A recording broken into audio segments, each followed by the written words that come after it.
लेकर आपकी प्रतिक्रिया, आपकी राय क्या है? एक तो शिक्षक दिवस की पूर्व संध्या में जिस किसी पदाधिकारी ने इस अवैध पत्र को, अवैध मैं इसलिए कहता हूं कि उसके केवल एक अधिसूचना निर्गत की गई थी। अधिसूचना निकालने का प्राधिकार सरकार के अधीनस्थ पदाधिकारी का है, निदेशक को यह अधिकार नहीं होता है। इसलिए निदेशक का यह आदेश अवैध है। दूसरा अवैध का कारण है कि न्यायालय का आदेश हो चुका है। वह आदेश 2019 में हुआ और उसी आदेश के अनुपालन में विभागीय अधिसूचना संख्या 1522/7/19 ये अधिसूचना है। वरीयता निर्धारण की शर्तें हैं उसमें, कौन वरीय रहेगा कौन कनीय रहेगा। और उसी की कंडिका 8 में स्पष्ट है कि 2 वर्षों का परिवीक्षमान, यानी अंग्रेजी में ऑन प्रोबेशन कहते हैं। तो नवनियुक्त जो हैं उनकी सेवा अवधि 2 वर्षों की पूरी नहीं हुई, वे किसी भी कीमत पर किसी भी विद्यालय में प्रभारी नहीं हो सकते हैं। प्रभारी प्रधानाध्यापक नहीं हो सकते। न्यायालय ने कहा और सरकार शिक्षा विभाग की ही अधिसूचना है, दोनों का उल्लंघन करने का अपराध किया शिक्षा विभाग के तत्कालीन निदेशक वैद्यनाथ यादव ने, और उन पर अवमानना का तो मुकदमा चलेगा ही। आज राज्य कार्यकारिणी ने फैसला लिया है कि हम 2 अक्टूबर को इस अवमानना, न्यायालय की जो अवमानना हुई और खुद विभागीय अधिसूचना की जो अवमानना हुई, उसके विरुद्ध हम महात्मा गांधी की प्रतिमा के सामने 2 अक्टूबर को उपवास करेंगे, प्रतिरोध मनाएंगे पूरे राज्य के सभी विद्यालयों। 2 अक्टूबर को प्रतिरोध मनाएंगे, उपवास करेंगे। हाँ, और इसके साथ ही और भी जो लंबित हमारी समस्याएं हैं, खास करके जो हमारे पुराने नियोजित शिक्षक जिन्होंने काफी दबाव में, काफी विरोध में और विवश होकर के सक्षमता परीक्षा दी और कुछ लोगों ने नहीं भी दी, तो उनके संबंध में हम लोग शुरू से कह रहे हैं कि ये सामूहिक तबादले की नीति का परित्याग कीजिए, जो जहां चाहते हैं उनको जाने दीजिए, ऐच्छिक तबादला कीजिए। हाँ, जो महिलाएं हैं, जो दिव्यांग हैं, उनका तो पहले से भी नियम था ही कि क्या रोज पिंगिल पढ़ता है, यहाँ का मंत्री पढ़ता है, सब पढ़ रहा है।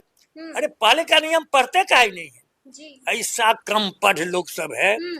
पहले भी है महिला का, लेकिन क्या नहीं तबादला, पहले भी दिव्यांग के लिए क्या नहीं, दूर दूर गोद में बेटियों को लेकर के जा रही है। गोपालगंज की बेटी किशनगंज में, किशनगंज की बेटी रोहतास में, दुर्घटनाएं भी हो रही रोज। हमारा शिक्षक दिवंगत हो गया विनाश, जिससे दुखद आज तक 50 साल का मेरा संग जीवन है, यह दुखद घटना घटी नहीं। इसको मैं संस्थागत हत्या मानता हूँ। संस्थागत हत्या ये अपराध किया है इसने।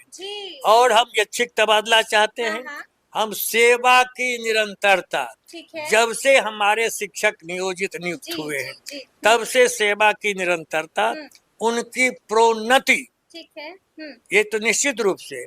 और हाईकोर्ट का दूसरा फैसला है, एक दूसरा भी फैसला है कि आप नियोजित शिक्षक की प्रोन्नति अभी तक जो नहीं दे रहे हैं और भी सुविधाएं नहीं दे रहे हैं, तमाम सुविधाओं को दीजिए और प्रोन्नति दीजिए।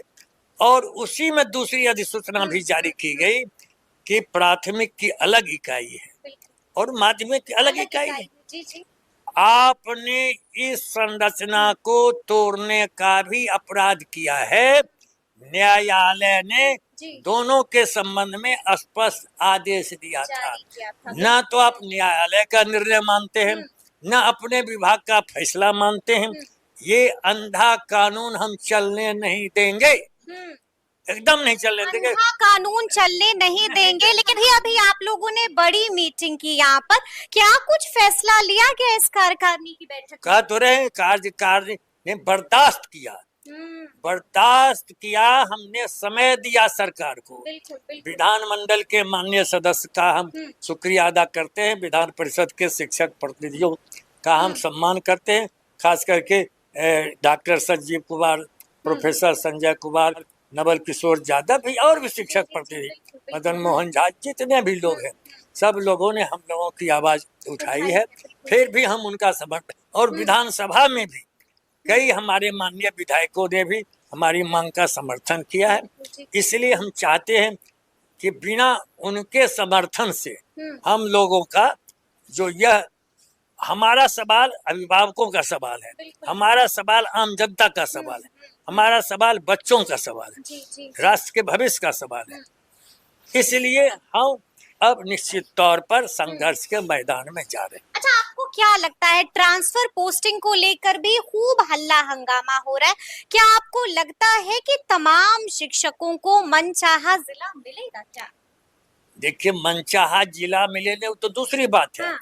आप लिखिए कानून में कि हमको मनचाहा जिला दीजिए, बाकी बात तो अलग है कि हमको मिलेगा कि नहीं मिलेगा, कि जब समस्या आएगी तब फिर हम लोग देखेंगे। लेकिन आपको महिला दिव्यांग के लिए विशेष प्रबंध करना पड़ेगा। बिल्कुल। और जो हमारे शिक्षक जहाँ जाना चाहते हैं उनको आप जाने दीजिए।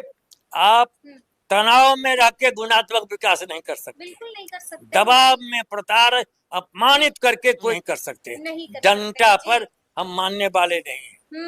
डंडा पर हम मानने वाले हम बर्दाश्त नहीं करेंगे।